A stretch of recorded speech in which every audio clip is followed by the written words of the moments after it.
나훔서. 이 짧은 예언서는 이스라엘의 가장 큰 압제자였던 고대 아수르 제국과 그 수도인 니느웨의 몰락을 선포하는 시 모음집입니다. 아수르는 세계 최초의 대제국 중 하나로서 이스라엘까지 영토를 넓혀 결국 북왕국을 멸망시키고 그곳 주민들을 포로로 끌고 갔는데요.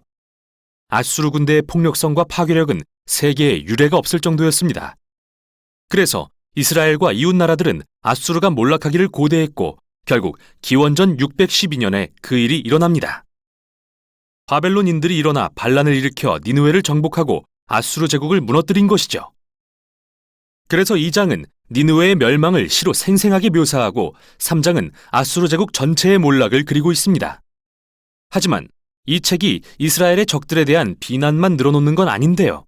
서두의 1장은 여기엔 그 이상의 훨씬 중요한 의미가 있다는 걸 보여주죠. 이 책은 하나님의 영광이 강렬하게 묘사되는 한 편의 시로 시작합니다. 이는 앞에 나온 미가서가 시작되는 방식이나 다음에 나올 하박국서가 끝맺는 방식과 유사한데요. 전능하신 창조주 하나님이 열방에 맞서 그들의 악함을 심판하실 것임을 묘사하고 있죠. 또한 이 시는 출애굽기 34장의 금송아지 사건에서 하나님이 자신을 스스로 묘사하셨던 유명한 구절을 인용하면서 시작합니다. 여호와는 노하기를 더디하시며 권능이 크시며 벌받을 자를 결코 내버려두지 아니하시느니라. 그리고 이 시의 나머지 부분은 오만하고 폭력적인 민족들과 신실한 하나님의 남은 자들의 운명을 오가며 대조하죠. 하나님은 모든 오만한 제국들을 치실 때 그분 앞에 겸손하게 낮추는 자들을 위해 피난처를 제공하실 것입니다. 여기 정말 흥미로운 사실이 있는데요. 이 책이 오직 아수르에 대한 이야기 같지만 사실 나훔은 1장 어디에서도 니느웨나 아수르를 언급하지 않는다는 겁니다. 그리고 그는 사악한 자들의 멸망을 묘사할 때 바벨론의 멸망에 대한 이사야의 말을 인용하는데 이는 역사상 훨씬 나중 일이죠. 뿐만 아니라 나훔은 악한 자들의 멸망이 하나님의 백성 중 남은 자들에게 좋은 소식이라고 설명하는데요. 이건 이사야의 바벨론의 멸망에 대한 기쁜 소식을 직접적으로 암시하는 것이죠. 지금까지 나온 1장의 모든 세부 내용들이 어우러져 한 가지 핵심으로 귀결되는데요.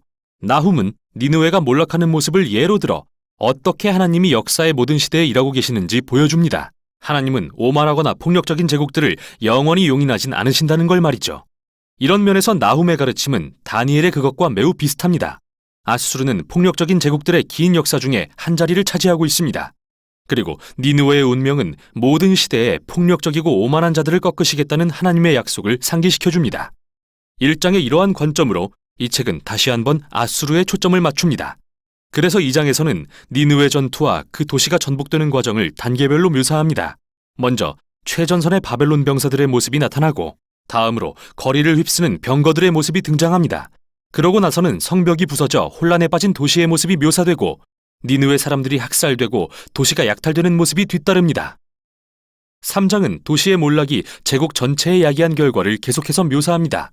나훔은 3장을 시작하며 무고한 자들의 피로 세워진 도시에 화 있을진저 라고 선포하는데요.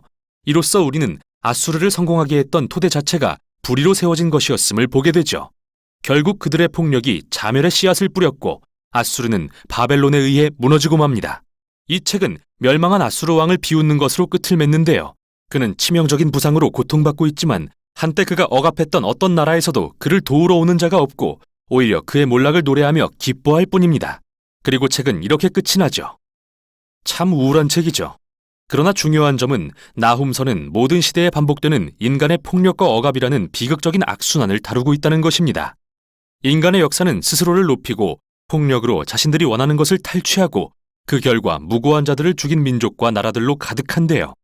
나훔은 아수르와 바벨론을 예로 들어 하나님은 이를 애통해 하시며 무고한 자들의 죽음에 마음을 쓰신다는 것을 알려줍니다. 또한 그분의 선하심과 공의로 결국은 모든 압제하는 나라들을 멸망케 하신다는 것도요. 따라서 악에 대한 하나님의 심판은 좋은 소식입니다. 물론 여러분이 아수르가 아니라면 말이죠. 이제 다시 1장에 나오는 시의 결론 부분으로 돌아가 보겠습니다. 이 시는 여호와는 선하시며 환난 날의 피난처이시라. 그는 자기에게 피하는 자들을 보살피시느니라 라고 말합니다. 이 짧은 책은 모든 독자들을 초대해 하나님의 공의 앞에 겸손하게 만들고 하나님이 어느 시대 어디에서나 모든 압제하는 자들을 무너뜨리실 것을 믿도록 해줍니다. 그분의 때에 말이죠. 이것이 바로 나훔서의 가르침입니다.